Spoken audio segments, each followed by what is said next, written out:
सिर्फ तलवार चलाने में ही नहीं, तिजारत में भी माहिर है बाला खातून।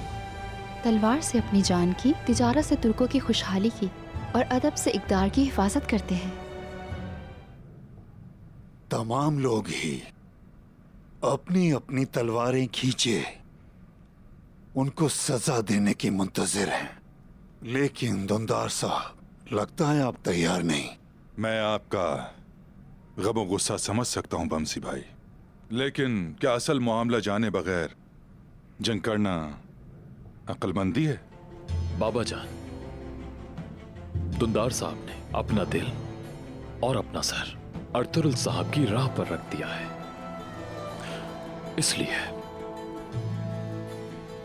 कोई भी इनकी शुजाअत पर उंगली उठाने की जसारत नहीं कर सकता।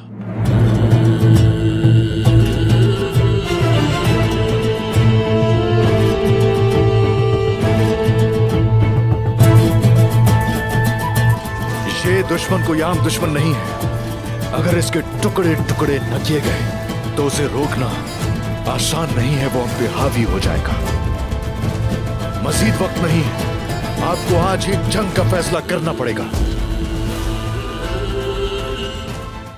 उन्हें जरूर रोकेंगे कालानौज, जरूर रोकेंगे। हम नए बाजार को मिटा देंगे और उनका सफाया कर देंगे। अगर मैं हमला कर दूं तो ये बात जंग का सबब बनेगी और मैं तैयार हूं। अभी जंग का वक्त नहीं आया, वैसे भी ये काम तुम नहीं कोई और अंजाम देंगे।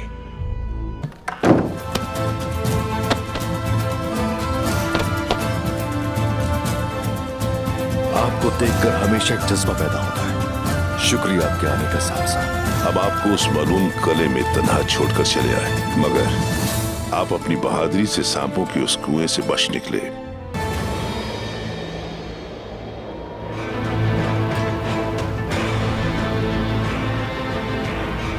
क्या तुम मुकद्दस मार्गरेट कनीसा की राह में मौत तक तुर्कों के खिलाफ जंग का अहद करते हो कालानौज?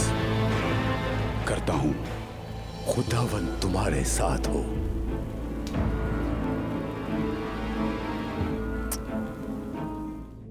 इन्ना फतहना लका फतहम मुबीना।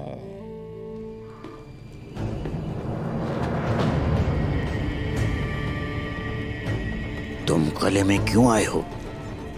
ट्यूकलिस नामी शख्स को तलाश कर रहा हूं।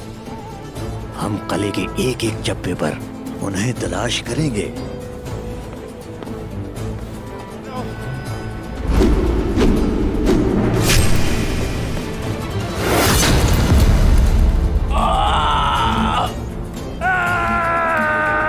दुंदार साहब, आपकी दोस्त की मौत के पीछे आपका भतीजा उस्मान है, और तुमने कातिलों का एक गुरोह उसका काम तमाम करने के लिए भेजा।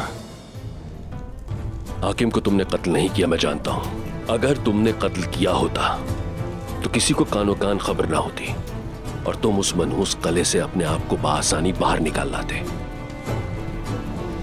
मुझे अदालत चाहिए।